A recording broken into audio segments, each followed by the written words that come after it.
everyone. Okay, let me start first with one serious question, okay? From what I understand, proxy measures are indirect measures, and it is because there is no direct measure, so you can only interpret using proxy. However, I don't quite understand what you mean by you can arrive at a proxy measure without a direct measure. Okay, when I say there is no some questions that we ask, there are no direct measures. So what we're doing with a proxy measure is we are using a direct measure and inferring, okay, making inferences from that direct measure to say more than what the direct measure actually says. Okay, for example, temperature only tells you your like how hot or how cold, right? But if you're going to say, oh, the temperature, the body temperature indicates how excited you are. Oh, okay, then that is quite a leap, huh? Is that possible? Well, depends on the assumptions and stuff like that. If you say the amount of money that you spend is a proxy measure, okay, there is the amount of money that you spend, and that can be a direct measure for what you call like how much money you're spending, right? But is it a direct measure for, let's say, your wealth?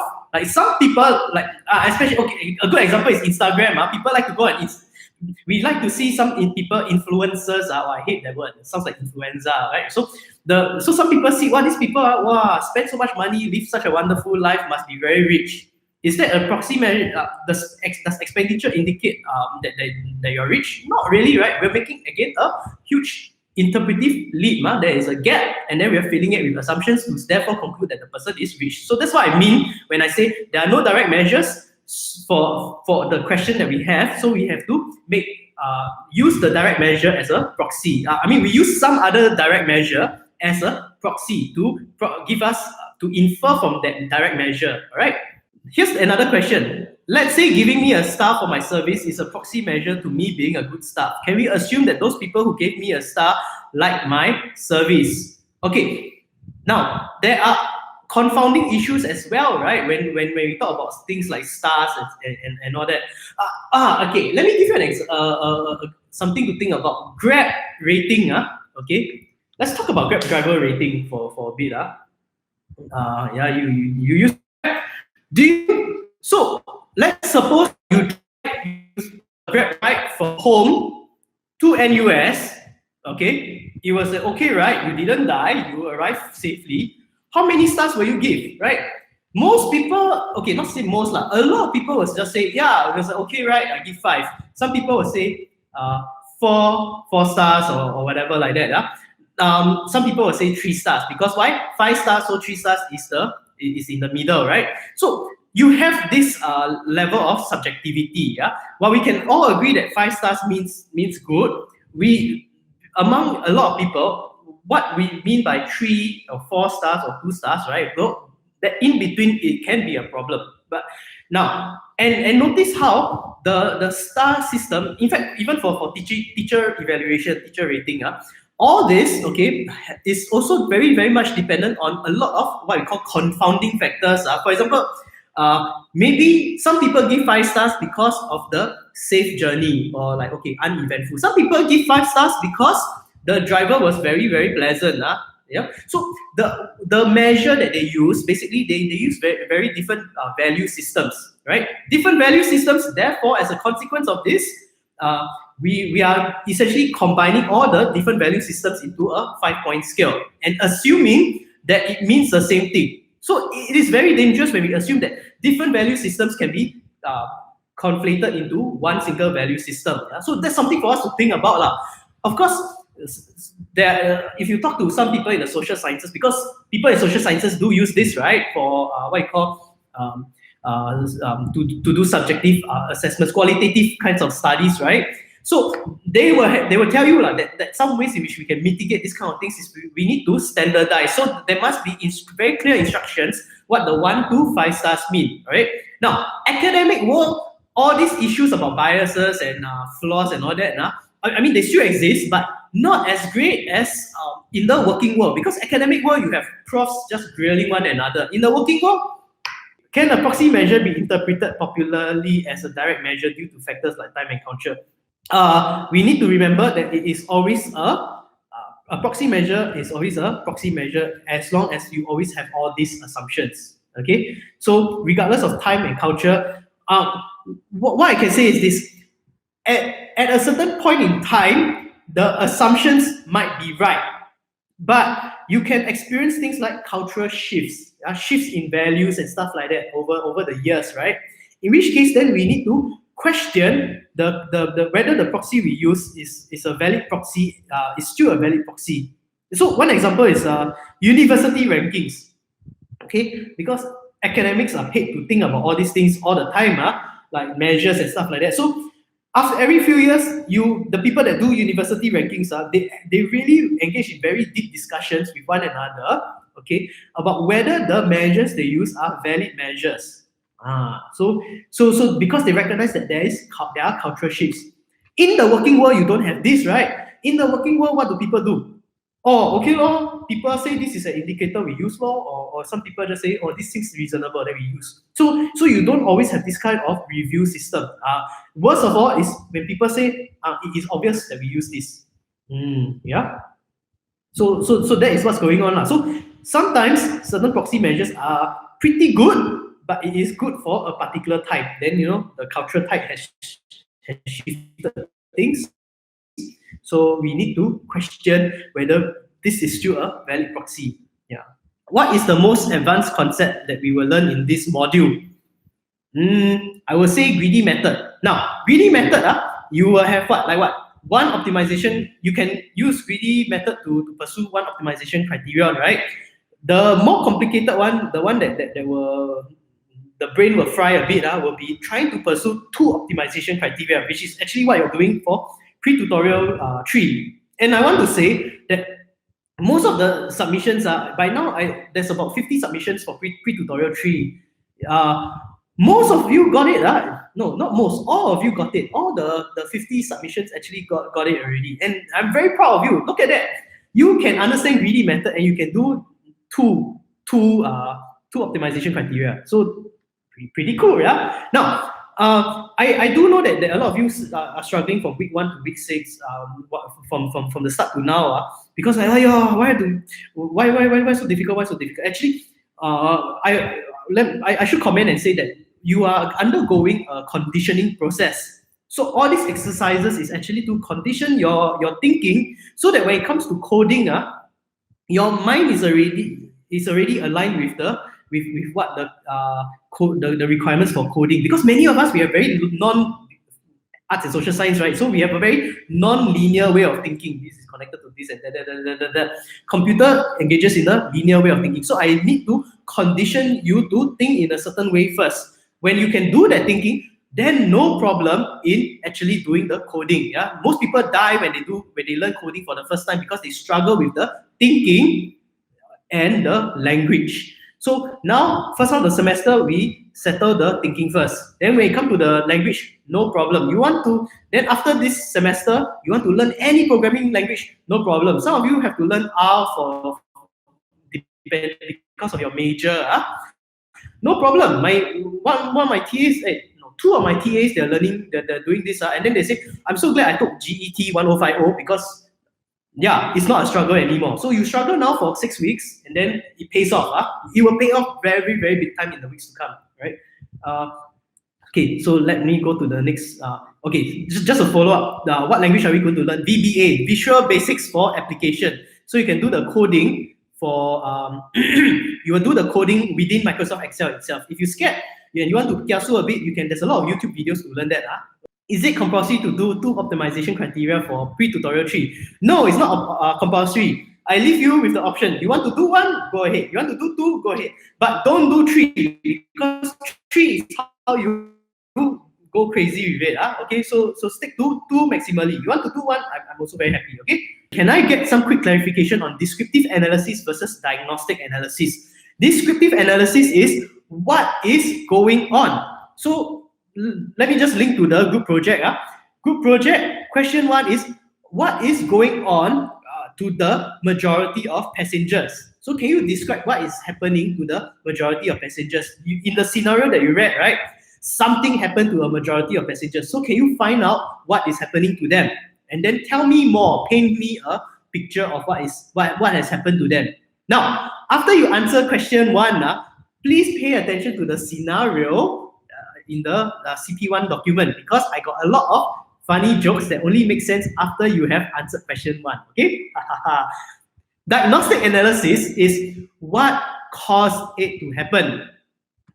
Okay. So what caused basically question 2 is the diagnostic analysis lah. What caused whatever you said happened in question 1 lah. Okay, that is diagnostic. Now, let me explain the rationale for the second hypothesis first, so you understand where I'm coming from, okay? Because I have noticed from last semester and this semester, a lot of students, when they do the Excel, right, you do the analysis, right, you like, what is the problem? Then they find what the problem is, right? Then you what is the cause, right? Question 2 is what is the cause, right? A lot of students, you play the Excel, then I find the cause already, I am very happy, that is the answer. But you see, how do you know you didn't fall prey to confirmation bias, right? Because if you want to, let me rephrase that. It's very easy to say, how do I know I'm right? Okay, how do I know I'm right? This is a question. If you have confirmation bias, everything will appear right to you, right? What is confirmation bias? That means when you see something, you will pick. You see what you want to see. Yes, correct. You see what you want to see, right? When you have confirmation bias, you see what you want to see. And so if you want to prove yourself right, it's very easy. Everything becomes the confirmation for you, right? So how do you be a truly critical thinker? Then to be a truly critical thinker, which will help you for all your assignments throughout university, especially in FASS, is we need to be able to demonstrate that I have thought about, I've checked myself. You know the phrase in Singaporean phrase, own self check oneself, right? That I am able to check myself. So how do we do that? The more important question is, how do I know I am not wrong? Right. So the second hypothesis is meant to help you be able to answer that question. How do I know I'm not wrong? Right? Because most groups that I've seen last semester and this semester, the first answer they find, the first hypothesis is usually wrong. Usually. Some groups I see, they do the first hypothesis is the correct answer. That's fine. But you don't know, you can't develop that certainty in yourself or at least surety until you have another competing hypothesis to compare against. Now, one of the things I noticed is that some students feel that the second hypothesis is a completely different hypothesis. No, remember, the second hypothesis is for question number 2. Question 1 is what happened. So the 2 hypotheses in question 2 is meant to explain what happened in question 1, right? So don't cook up when I mean cook up a story, what I mean is, okay, for your hypothesis, be painfully aware of the assumptions.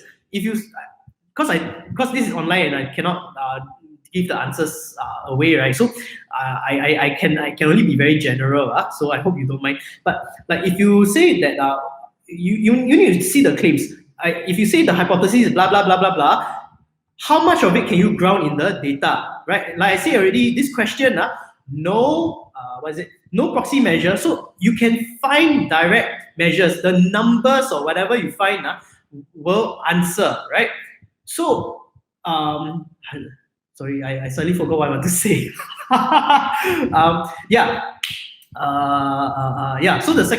So the 2 hypotheses should explain and should be closely grounded to the data. If, for example, you say, there's a example, somebody said, there's a virus spreading from because people are watching movies and then they go and swim and together and then they drink the water and they catch the virus or something like that. Like, where in the data do you find that? You cannot find, right? So that cannot be your second hypothesis, right? So so the second hypothesis can be something similar, but slightly different from the first hypothesis. Then that way you can check yourself. I think if I can't at this stage I can't say too much because I know there are some students watching this that may not have started the group project yet. So sorry if I'm being ambiguous, but I hope that was useful, right? So okay, but that is confirmation bias lah. Like this crew SG was saying, it is difficult to detach from it and try to get another perspective. But we try. That is the practice. Okay. For group project, is there a correct answer? Yes, there is a correct answer because I spent 3 days working backwards. I first created a super ginormous data set, master list, of all the passengers and everything they do every day. Then after that, I go and cut into different spreadsheets.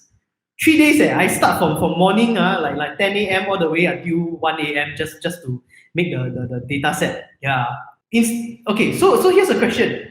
Can I have, here is hypothesis A, here is hypothesis B. Can I merge and then give hypothesis C? If you can prove to me that why you, I'm willing to entertain that lah. So if you can justify well, I will give you the marks lah. Yeah. So I don't see why not. Hypothetically speaking, it's possible. But honestly speaking, I don't know how that might be done. So I have to see for myself. Yeah. If we didn't manage to get a correct answer, but the hypothesis is derived logically, is there? Yeah, you still can get a good grade. Just the strength of your justification. Yeah. You just don't. You won't get the full marks, but by the virtue of your justification, you will do very well. That said, people who get the correct answer, but the justification is very weak, also won't get the full marks, right? Yeah, so it's about justification. Now, today, one student was saying, "Wow, are you teaching us philosophy?" This is a module offered by philosophy department. But I hope you recognize that when we teach you how to do critical thinking, okay, how to have strong justification and all that, it is not just because it is philosophy. Why I'm doing this is I'm teaching you the skills, okay, to be good at in humanities and social sciences, especially social sciences, because I realize a lot of us are very, very bad at dealing with empirical stuff. Even social science majors, that is something I discovered after graduation. I used to have the idea that people in social sciences are very good at empirical stuff until after I graduated and worked with people. Then I realized, no, we are actually, most of us are very, very bad. So I want to help you. Now, how do you have a strong justification?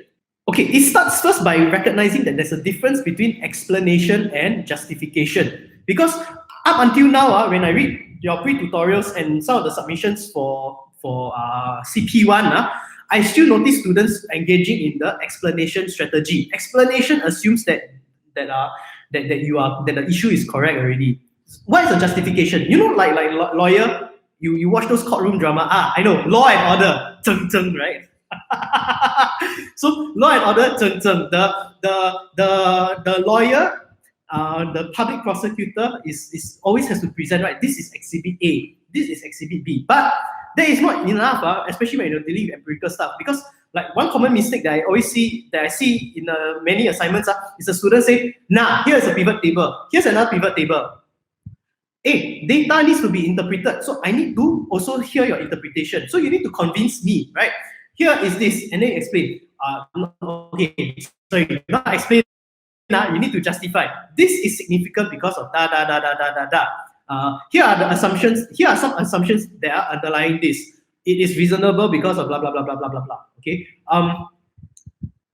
Yeah, I don't. This will have to be a separate video altogether on how to develop the strong justification. I think for now, because this is a year one module, okay.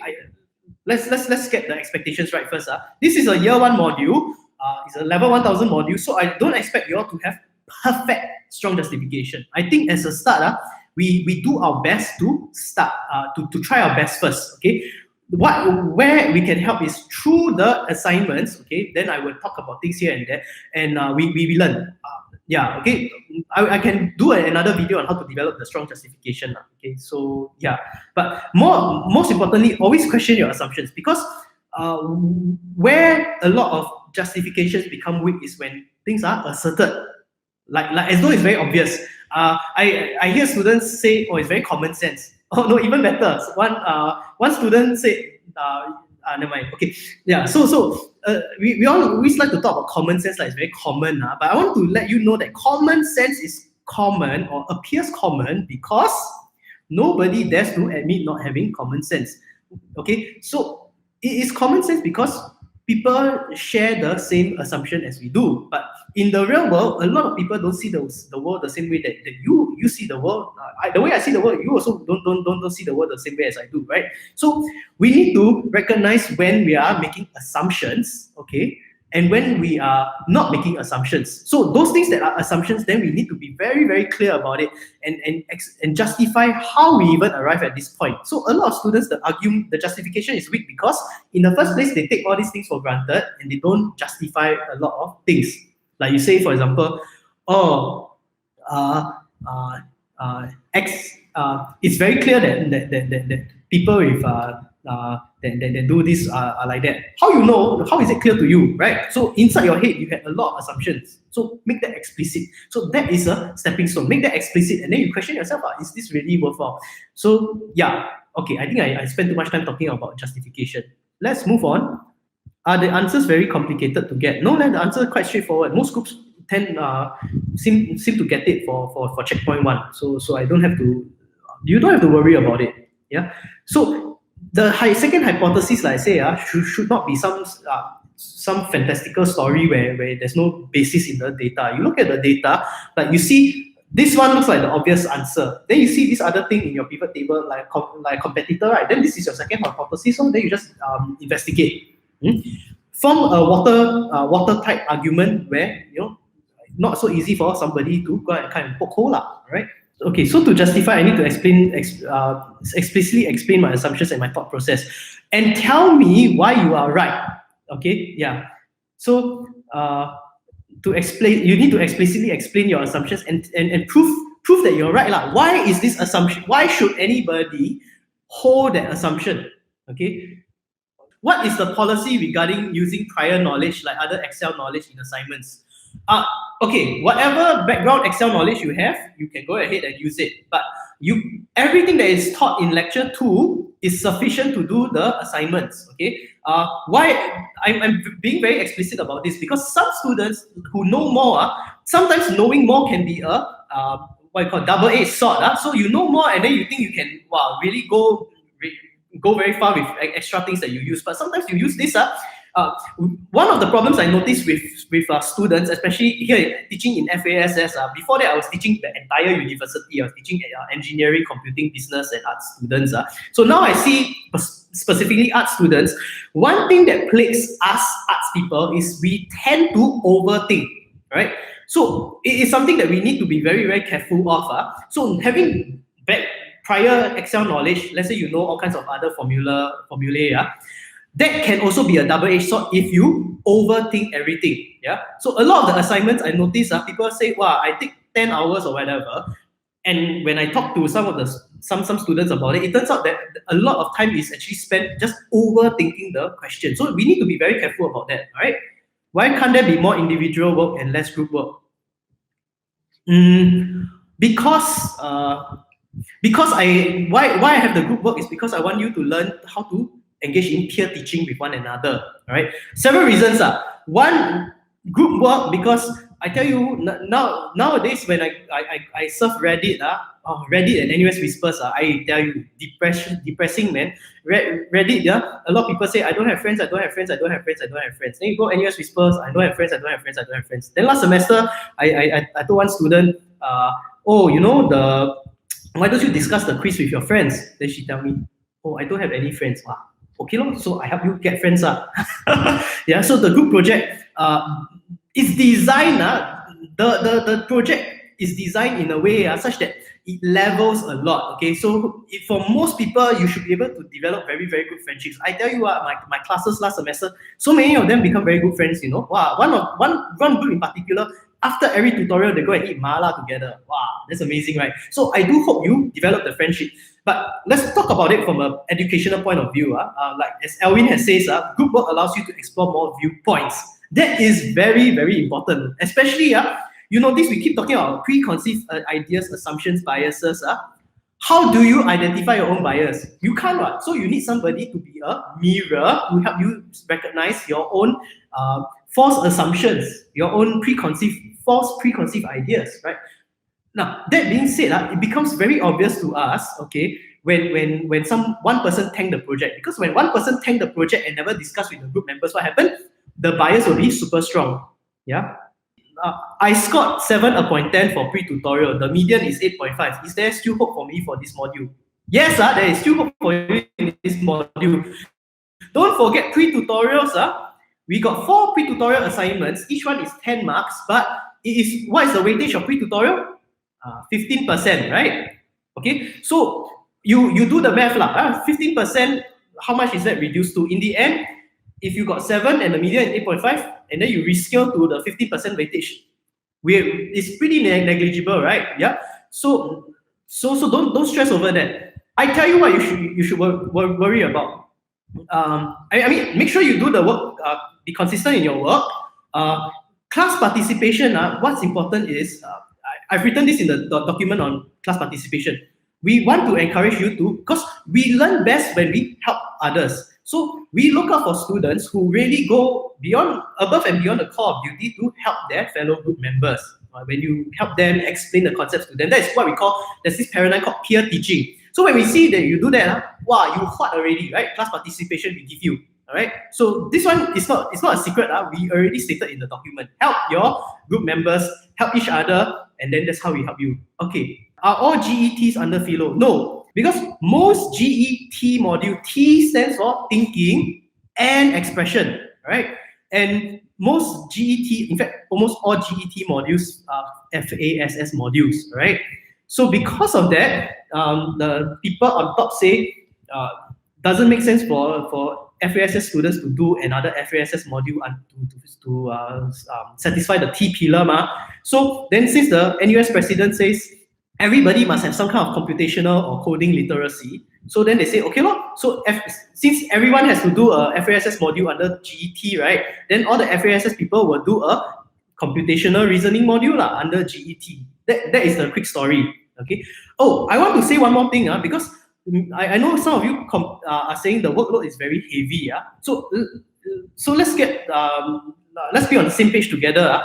The workload is heavy because this is a skills module, not a content module. I know a lot of FASS modules are content module, but this is a skills module. In fact, if you want to compare, people in computing have a much heavier workload. In fact, when I proposed this module, people actually, there's a committee that approves the module. The committee actually say I should have given you the same workload as School of Computing modules, because you need to practice in order to be competent in the skills.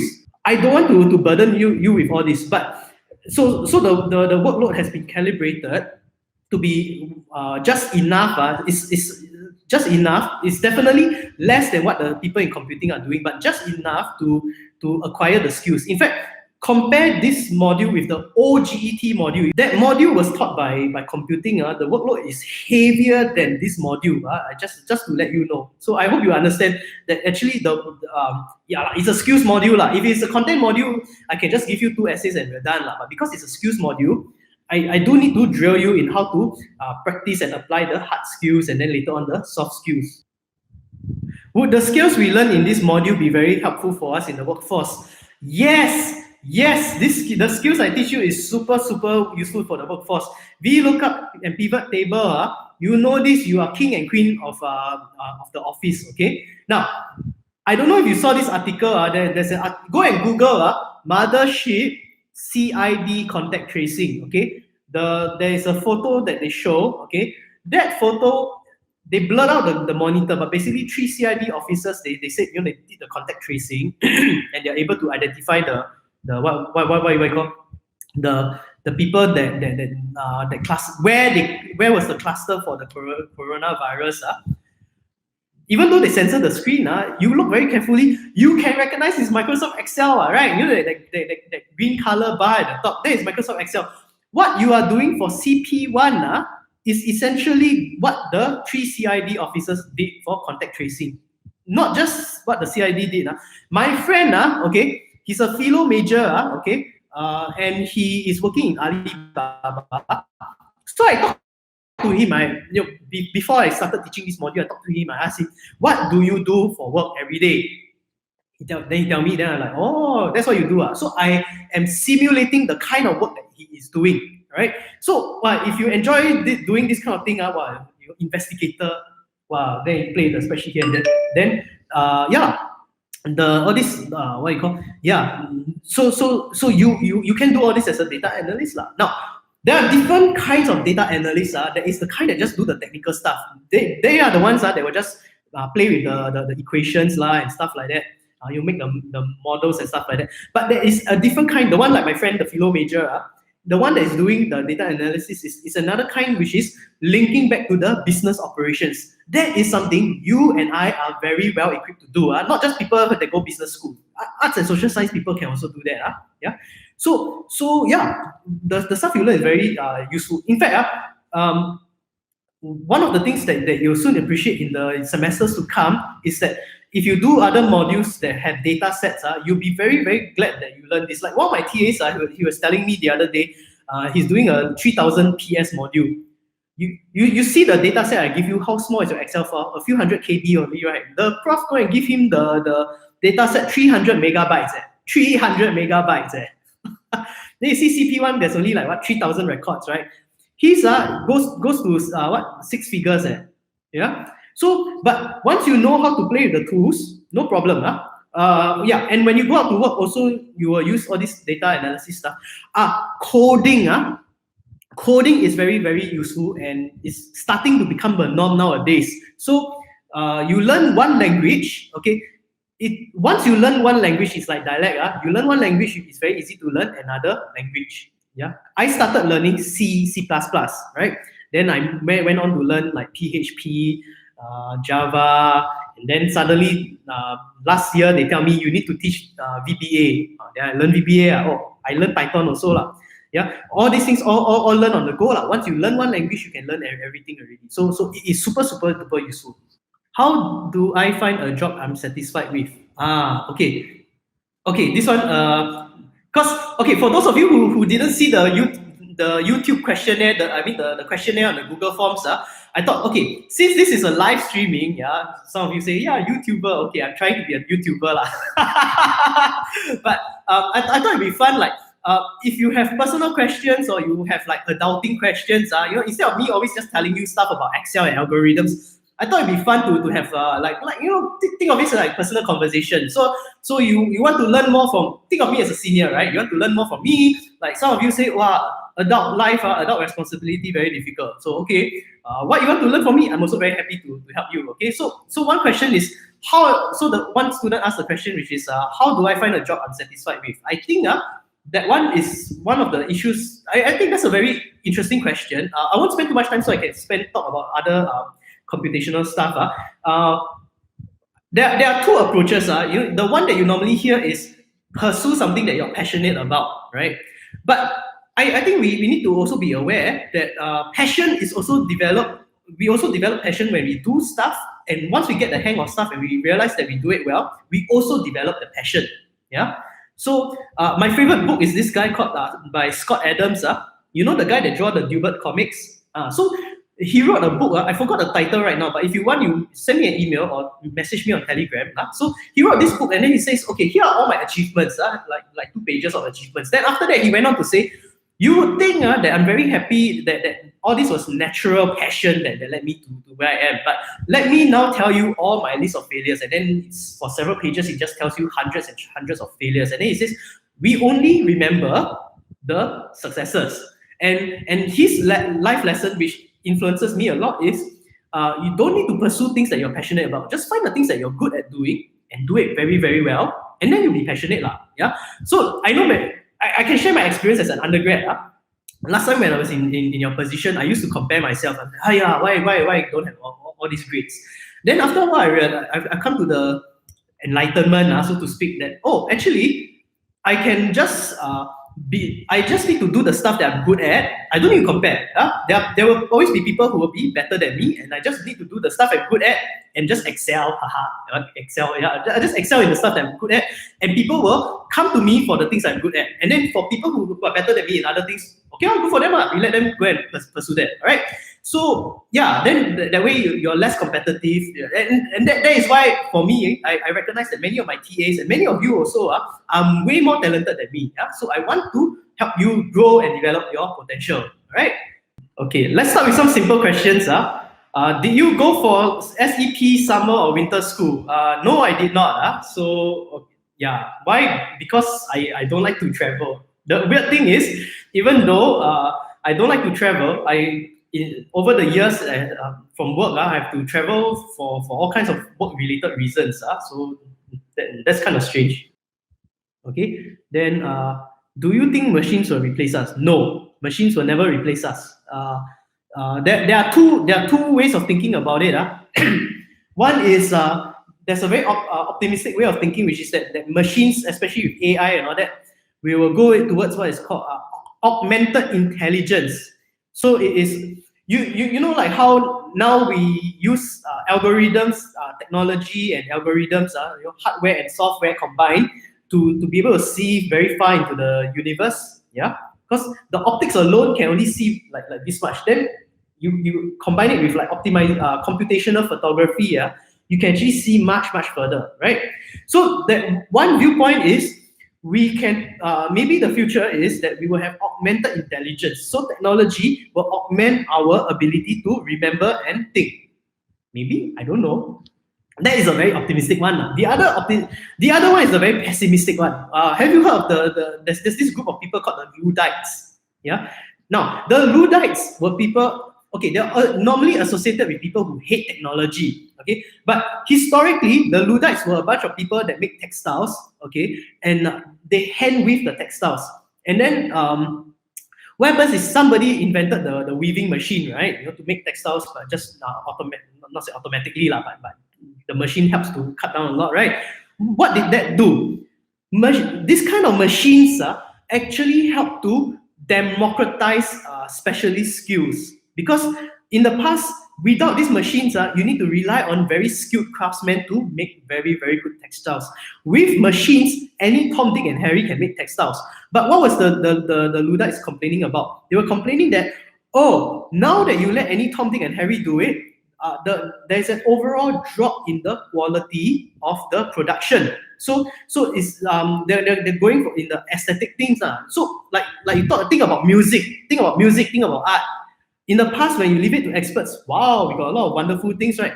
But now that we have democratized art, with Photoshop, now that we've democratized photography, like and all that, look at the quality of the art that we have. Look at the quality of photos. In the past, photos are wow, because you can only take so many photos before you go and develop, so it's a lot of money, right? Wow, you really conserve the shot. You aim properly first, see whether nice or not, then you press, right? Now you got this thing. What you do?